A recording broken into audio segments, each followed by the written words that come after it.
Hey everyone, welcome back to another video. This time we are taking a look at the LEGO Harry Potter Advent Calendar for 2024. Set 76438, this is the LEGO Harry Potter 2024 Advent Calendar with 301 pieces, and it is ages 7+. You get 24 gifts, and it has a nice little front of the box.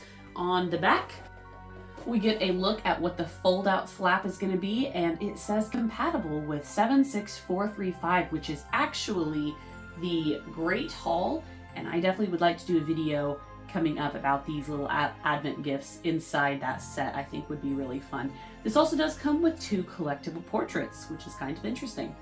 Alright, without further ado, let's take a closer look at this potentially quite hectic LEGO Harry Potter Advent Calendar.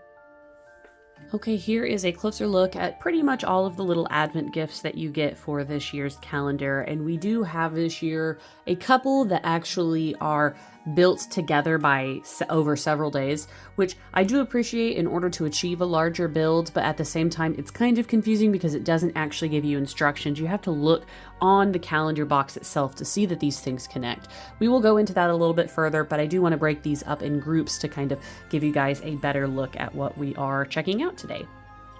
Starting off here with the tables, I feel like the LEGO Harry Potter Advent Calendar team really loves to make the house tables for the holidays. This year is no exception. We get 5 of them, the houses as well as a teacher table, and I do like how you can kind of see it in the background. You can tell on the platform which house table is which, and I do like the decorations that are printed on the ground. I think that looks really nice. I really like this layout with it being inside the Hogwarts Great Hall. I think that's very fun. So let's take a closer look at each of them. This one is supposed to be the Gryffindor table. I love the butterbeer and the chocolate frog, as well as chess. And it has a red tabletop just to give you an indicator of whose house it belongs to. Maybe that can be considered like a tablecloth or something, but I do like it. It's pretty simple. You can fit a figure, however, since there's no studs, they will slide off, but you know, a figure will fit. Next we have Hufflepuff with, of course, some food and a plant, which is kind of their go-to things. I think that's well represented here.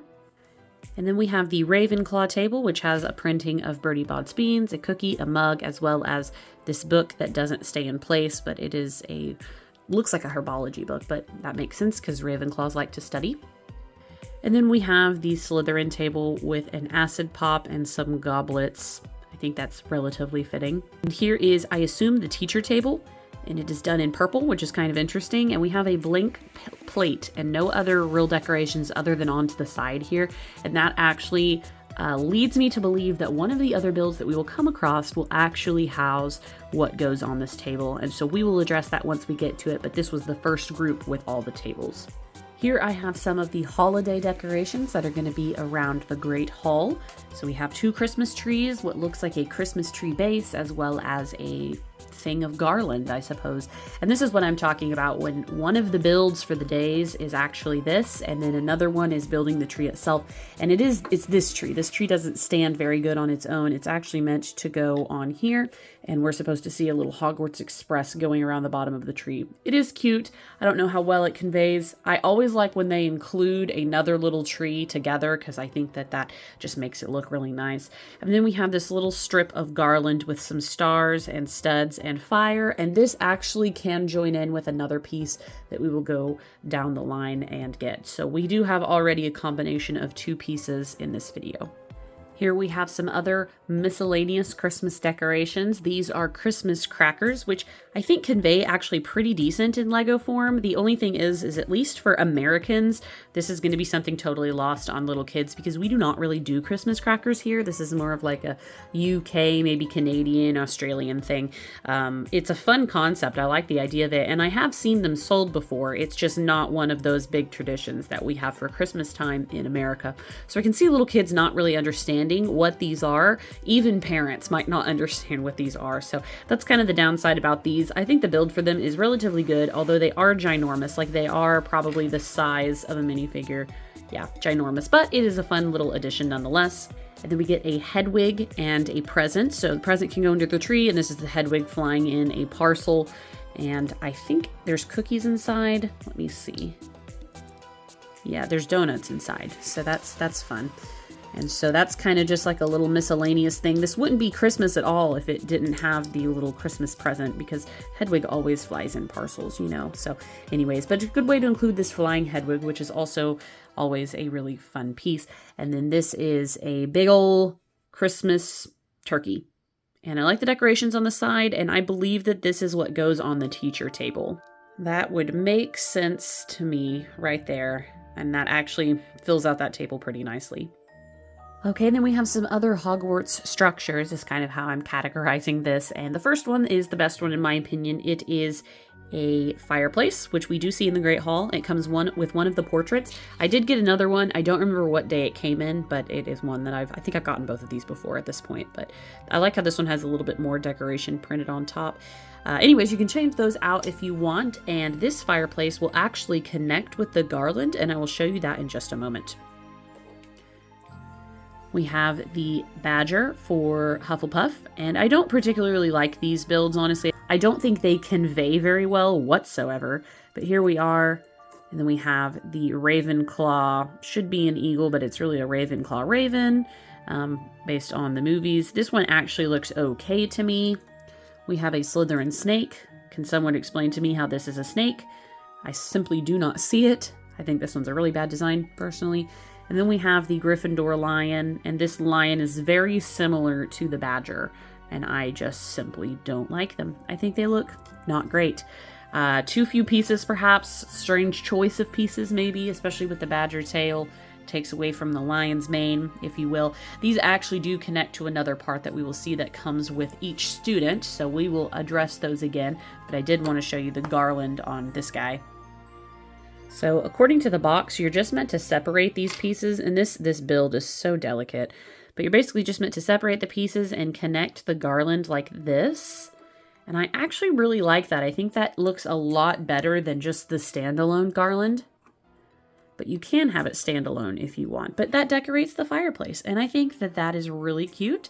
This is where I think that the double builds, like the two-part builds, really come in handy, and you're able to get a better overall display quality for this little advent calendar. I mean, of course, people are going to kind of roll their eyes at the idea of like a displayed advent calendar, but as the time goes on, you know, you can set this up like I'm doing right behind. Everything is being set up kind of like a play set. Here is all of our minifigures that we get for this calendar. This is where those secondary statue sections come from. They come from each of the minifigures that I was talking about, but let's take a closer look. Here we have Professor Flitwick. I honestly do not know if he is different from the Flitwick that we got from the Hogwarts Moments books, because he looks very similar, but nonetheless, he's a cool figure to get. I also feel like we got a Flitwick in one of the other advent calendars. I might be wrong, but there he is. Definitely the coolest minifigure that we get this year. This is a singing ghost. I think she looks really cool. I feel like we saw her in the movie, like towards year one or something, and I think that's what they're actually taking inspiration from. But I like her like little music sheet, and then the cool use of this like Victorian type style. That is really neat, and she's obviously in the ghost gray, but she is a Hogwarts ghost. Really cool, unique character to this calendar. Then we get Dumbledore, and I feel like he's just a super repetitive Dumbledore at this point. He's a great minifigure, don't get me wrong, but he's got the red and black, and we see this outfit a lot. Sometimes it's done in pink. It has printing on the back, which is really nice, and I think that makes him exclusive, just the slight change in style of this outfit, but we have gotten it before.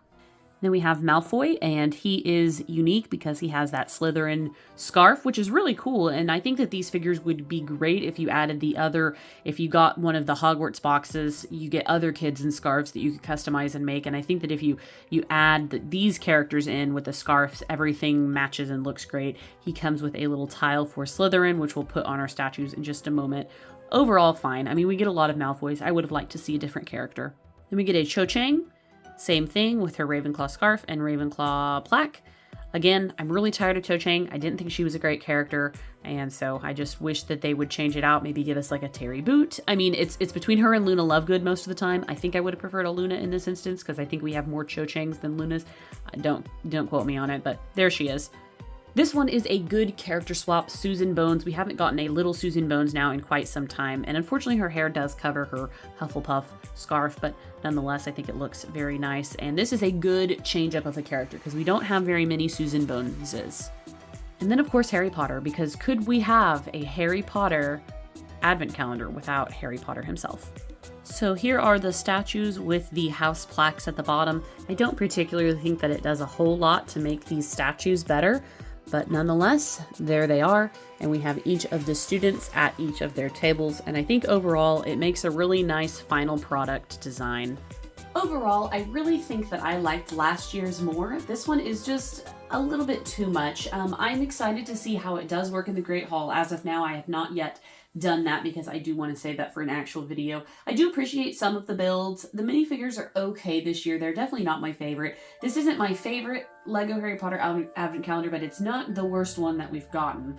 I do like that Harry Potter sticks usually with a Christmas theme, and I always do appreciate that because it's unique in of itself. So anyways, guys, I hope you did enjoy this video. Let me know what you think in the comments below, and I'll catch you on the next one. Bye, guys.